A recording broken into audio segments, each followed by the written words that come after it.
Yo, and welcome back to the channel, guys. Today we're taking a look at the iconic drumming behind Nightmare, Avenged Sevenfold song breakdown by Mike Portnoy. Mike Portnoy is one of my favorite drummers, and Avenged Sevenfold is one of my favorite bands, so this is gonna be sick. Yeah, and the Rev from Avenged Sevenfold is also one of my favorite drummers, though, so that's cool. Let's check this video out, though. Hey everybody, it's Mike Portnoy here, and I'm going to play through Avenged Sevenfold's Nightmare. Hell yeah! The double bass, so good. And then with the bell on the right, so good.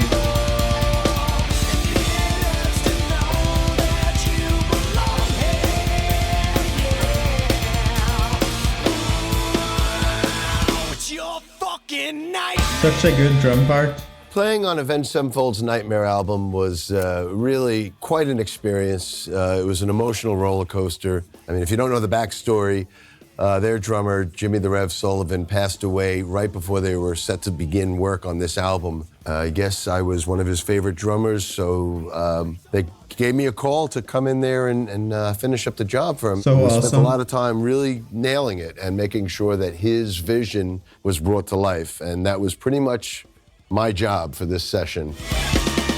The best fit dudes. Oh my god, 5 seconds ad. But Mike Portnoy was such a good decision to bring him on to the Avenged Sevenfold team, because his style is kind of similar to the Rev, but the Rev has kind of a more punk vibe. The demo version of this, can you talk a little But they're bit about kind of on the same how close was level your when it comes take to on like, the record oh to my what god. he When recorded? it comes to like technical abilities, they're kind of on the same level. The demo version of this, can you talk a little bit about how close was your take on the record to what he recorded on the demo, and how much did you change? Throughout the entire album, I had the Rev's basic blueprints to follow, but because he was doing a demo on an electronic kit, I think he probably didn't develop some of the parts as much as he probably planned on doing. So I kind of had to walk the fine line between honoring his vision, but also taking it to the next level of a finished product. The foundation was there, all those patterns. Yeah, so good. It was all right there. Some of the embellishments I brought into it were some of the octo fills before each of the verses, and the bell pattern on the ride during the choruses. Yeah, so good. Little minor things like that, but for the most part, it was already there. That kind of Rush vibe.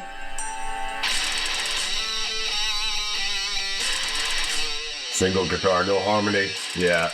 Yeah. It's way more raw.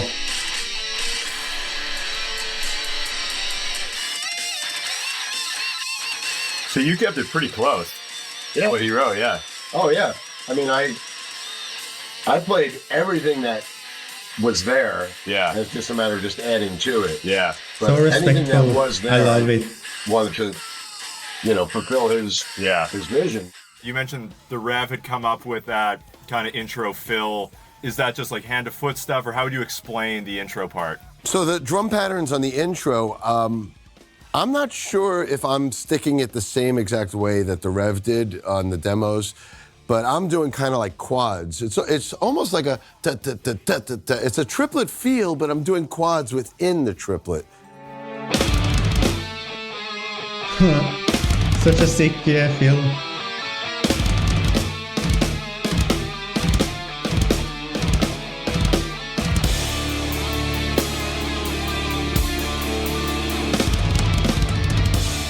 Yeah, dude. Hell yeah. So the original demo and the choruses, it was just basically a double bass pattern. And one of the embellishments that I added was that pattern on the bell, which is almost like a Neil Peart kind of pattern. That's what I'm saying. Rush vibe.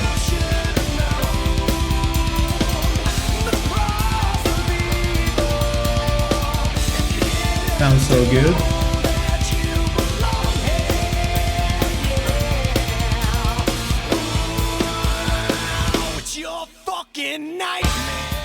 This particular track brings back so many memories because As you probably know, I ended up doing the first half of the Nightmare Tour all throughout 2010. Yeah, dude. After we had completed work on the album. And I wasn't ever intending on touring with them, but we had such a great emotional bonding experience making the record that luckily I was able to at least finish out the rest of that year with shows with them. That's and awesome. This song always brings back memories because this is what we opened the show with.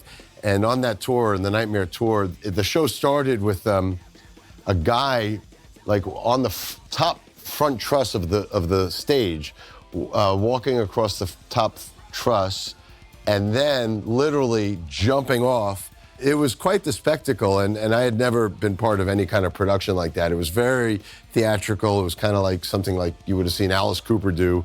Every time I hear this song, it brings back memories of having to play the entire song every night with a guy hanging in front of me and swinging in front of me, and then they would cut him down, and then we would carry on with the show after Nightmare was finished. But yeah, crazy, crazy time. Great tour, great time, great experience, and really had an amazing time with those guys. So I hope you're enjoying the video so far and all the other Mike Portnoy Yeah, it's content here on the awesome. Drumeo channel. Now, for those of you who are new to the channel, we actually have an entire Drumeo platform that has tons of exclusive content and drum lessons from all of your favorite drummers. So if you want to check it out, you can try it out for free at the link below, drumeo.com/trial.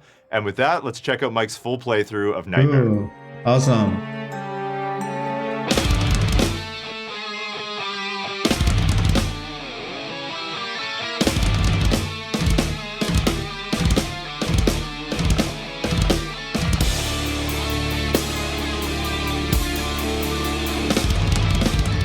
Such a good feel.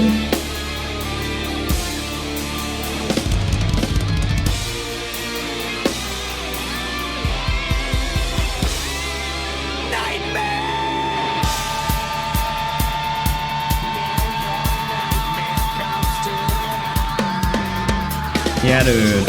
Hell yeah. So heavy. Really love this simple, straightforward beat.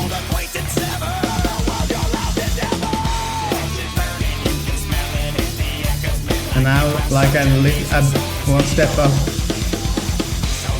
with just a constant bass drum, kind of evolving, and then kind of insane. And now with the running double bass drums, so good.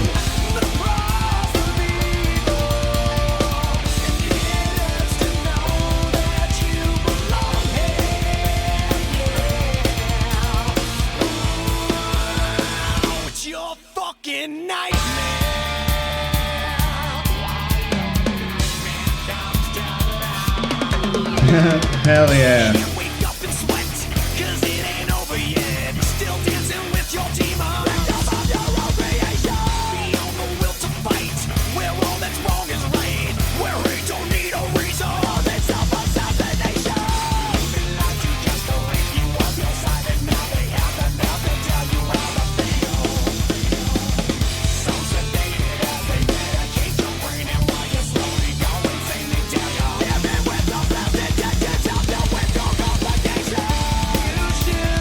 Such a good beat. Really good with that bell on the right as well. So awesome. So rhythmical.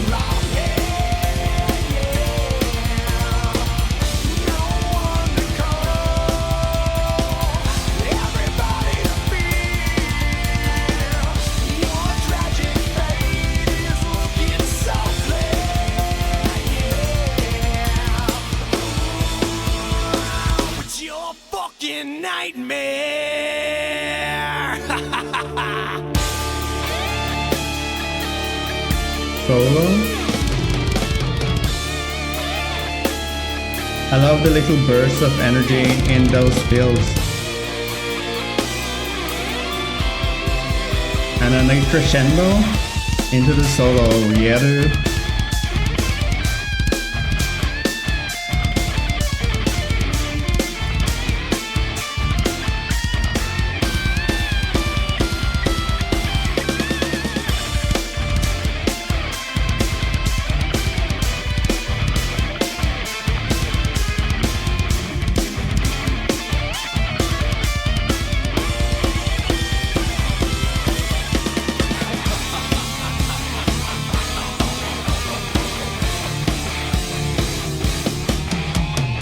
Yeah, dude. Heavy. This riff is so cool.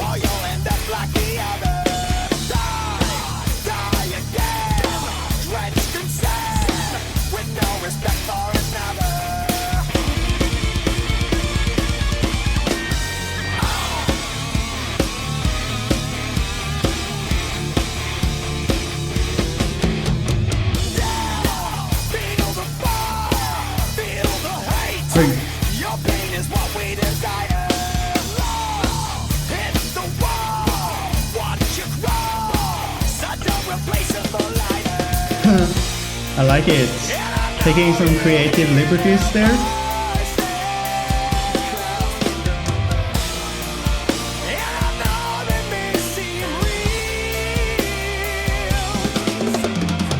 Oh yeah, dude. That field was so tasty.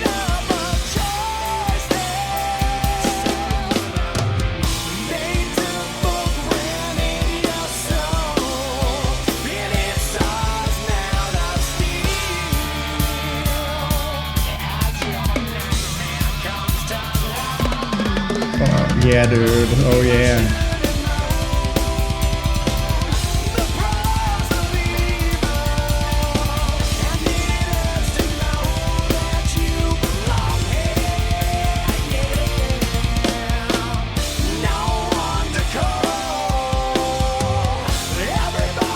This kick is so punchy. Or kicky, I guess. It has such a good sound. Really solid sound. It's your fucking nightmare. So yeah, the Rev was quite the talent. He was really an incredible drummer. I had started listening to Avenged Sevenfold around the City of Evil album, and then the White Album that came after that, the self-titled, and realized what a great talent he was. And Jimmy was always talking about me in interviews, and you know, God bless him, he was so gracious with that, and always cited me as an influence and an inspiration. So yeah, I ended up becoming friends with him. Never met him actually, but we would text each other, email each other, and I always thanked him for always speaking so nicely about me in the press and in interviews. And yeah, you know, when I did the Nightmare album, I really could hear a lot of my style in his style. So coming in to do that album and play his parts, which I was already hearing a bit of myself in, was quite a full circle experience. But he was also just an incredible musician in general, beyond the drums. And I have so much respect for drummers like that step out far beyond the drums and are great writers and could play other instruments. And the Rev was like that. And you know, I have all of the original demos for the Nightmare album, and he was singing a lot of the vocal melodies. So you could tell he was a big part of the creative process behind the band, creating riffs and parts and singing vocal melodies. So yeah, I think losing him, Avenged Sevenfold, not only lost an amazing drummer, but they lost an important, you know, songwriter and musician within the band. And you know, he was only with us for a very short time, but his talent and you know, his supreme musicianship will live on forever. Okay, that was sick. What do you guys think? Leave your opinions in the comments and don't forget to like and subscribe. I really appreciate it. I'll see you guys next time. Bye.